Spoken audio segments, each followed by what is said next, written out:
Okay, so before we jump into my review of Doom Patrol, I just want to point out that in July, Abigail Shapiro, who plays Dorothy, said that this season was actually supposed to be 10 episodes, and they only had a couple of scenes to film left for the finale, the 10th episode. Production got shut down before that because of Corona. So what we're getting here is a finale, but it's really the penultimate episode of the season. And unfortunately, it gives us as viewers all blue balls because we're not really getting the finale that was planned out. And we don't even know when we'll get that finale. And you're just waiting for this pandemic to end and production to resume and then get it edited and then get it out. So I don't know if they're going to attach it to as a premiere for season 3, if season 3 actually happens. HBO hasn't announced more episodes yet, so it hasn't been renewed yet. So we'll see. I'm sure it will. HBO Max needs shows like this, and it seems like a lot of people are watching it, but it's really unfortunate. And you got to kind of remember that when you watch this episode, that it's not really a true finale, and that's why it feels like such a cliffhanger and an episode 9, because it really is. So this episode's titled Wax Patrol. I want to start with Miranda and Jane's story of the episode here, which I thought was actually the best part. I like how they open the episode with Kay's bear just floating in the well and then showing Jane, but it leads to us now getting a flashback in 1969 in Milwaukee of Miranda.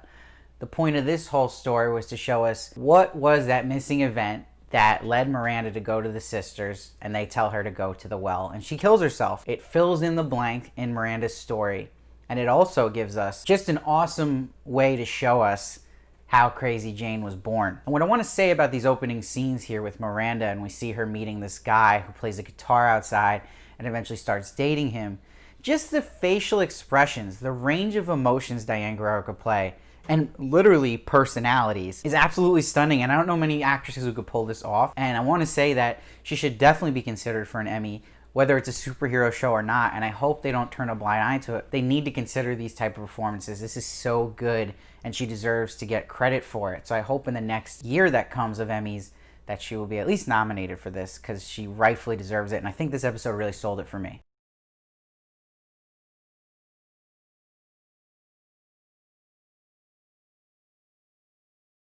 And you see Miranda as the primary before Jane comes in, was trying to protect all her personalities. You see the sequences in this episode where she looks in the mirror, she's like, I got this, it's gonna be okay. I'm looking out for all of us. And she eventually is resented by the underground because they feel like she didn't protect her, because of what ended up happening at the end of this episode, where she trusted this guy who was really just grooming her to be the woman he wanted her to be, and not kind of respecting her more conservative traditions. And he's very manipulative. He's making it like they're just having a housewarming, but it really is a swingers party. And you feel for Miranda here because she's having sex now with Creepy Bob, who is very aggressive. And when she says stop, he just keeps going. And in the same time, her boyfriend that she loves is right across the room having sex with another woman. So it's a traumatic experience for her. That's why she sees her father there. And then she snaps, tells him to get off of her, and then falls down. And this is where Crazy Jane was born. And you see why she's the complete opposite of Miranda, and that works so well with her cursing everybody out. And it was really earned, and it did such a good way to show the contrast between the two personalities and why Crazy Jane really would form. And I like the line just the guy saying to her, "You're crazy, Miranda," and then she punches him and says, "My name is Jane." And she has this like Daenerys Targaryen moment where she walks out, you see her bare back, the way it was shot, it just felt so inspired by that, and it really worked. And it wraps in well with Jane's story in the current timeline to get this reveal now that we see as the episode goes on that the personalities in the underground are getting suspicious of this Miranda we see in the white. And then Jane, in the well, when she wakes up, finds the actual real Miranda at the bottom of the well, informing her that the Miranda up there is not the real Miranda. Then Kay figures it out, and I guess we can assume that the Miranda in the white is the candle maker. So it wasn't the real Miranda who was reborn from this well that we saw earlier. She's always been dead at the bottom of the well. So I really like how they left off Miranda's story and Jane.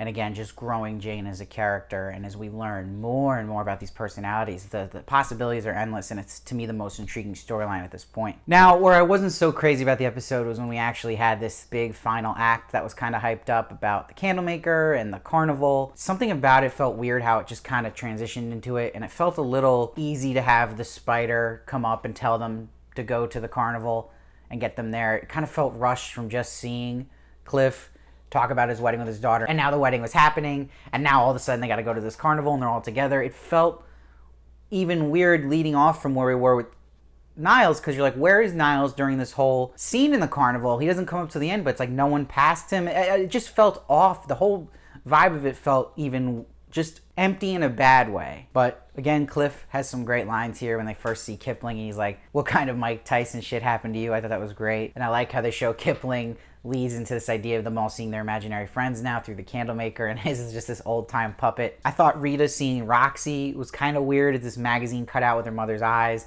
I think the weird part of it was the dancing. I don't know. I love this show being as weird as it gets, but that just felt odd. And maybe they're playing this card a little too much of just kind of repeating stuff we already know about Rita, where she's like, yeah, I got rid of you after what I figured out what my mom did, kind of just playing it over and over. And you're wondering, okay, what's the next step here with that story? I actually did like with Cyborg seeing Dr. Cowboy and it being his father, and it's kind of the saddest one because it's just him creating in his head as a child a father that's not as judgmental and a critique, and just connected to the main storyline well with Ronnie, because he would say, yeah, you did the right thing, you let a killer go. So it was interesting and kind of got you more into Vic's mindset and how he thinks, even just as a superhero. I thought was interesting and worked well. My favorite though was Cliff seeing Jesus. This was just hysterical that it was Jesus. I think my favorite line of the episode was when he was like, you were just my imaginary friend at Bible camp for like half a summer. And Jesus goes, yeah, and then you forsake my ass. I thought that was so funny. And even the point too where they're fighting in the tent, he says his own name in vain, and Cliff's like, can you even do that? And then we see now Larry, Kipling, Rita, eventually all of them get like the Mr. Freeze treatment from the Batman and Robin movie, where they get now just waxed in, and which leads to now us finally seeing Niles. He see Dorothy come out of this hiding. She's now facing all her guilt for seeing Cliff now completely destroyed, which was awesome. That really paid off well, especially because they earned that because the Dorothy and Cliff moon sequence earlier in the season and their big emotional moment. I like how the vision of the mom shows up. She's telling her now she's got to be a woman, not a little girl anymore, which contrasts how Niles has kind of raised her, and she's going to now face this Candlemaker on her own. And it also was earned, that decision, by Dorothy, because she just saw what happened to Cliff and she wants to now feel like she has to take care of what she started. And I love the red boots touch as it being Dorothy. It's like the red slippers from Dorothy the Wizard of Oz, and her stepping into those. She makes her own weapon.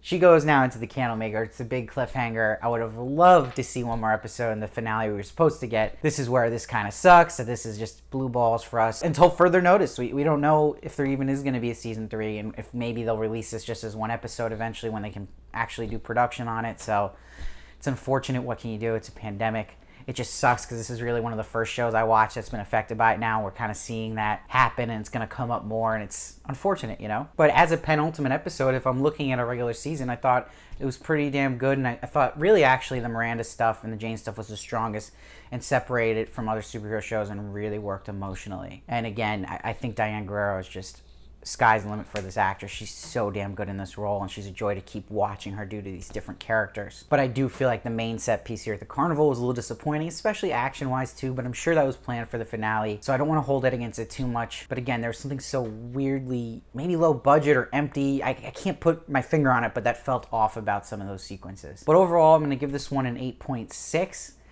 As the season as a whole, from what we've seen, I think season 2 was nowhere near as good as season 1, and I think a big reason of that is obviously Mr. Nobody is missing here. He was such a good villain, and the Candlemaker is more of your basic just evil to be evil villain who has this narration, but he's not as fun as Mr. Nobody, obviously, so you got to kind of bring the score down a bit for that. And I don't think it has as good of a rhythm and pace as it did in season 1, and I also had to complain about Cliff being a little over the top here this season and overly cartoonish, even though his character calls for that, but it's to the extremes now at this point, so that's also been a little disappointing to me, but it's still a really good show, and I've enjoyed this season. So I'm going to give the season as a whole an 8.3. Let me know down below what you thought of this episode, what you thought of this season as a whole. I'd love to hear your thoughts. I really thought there'd be more comments about this show, so I just want to see people watching this, you guys enjoying this, just any feedback you can give me about any of the episodes I've seen, your thoughts about maybe where the finale will go, how they'll handle all this with the pandemic. I'd love to hear anything. Please let me know. And please make sure to subscribe so you don't miss any of my reviews of TV shows. I'll be doing The Boys,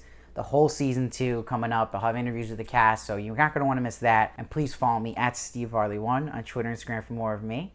And I'll see you next time.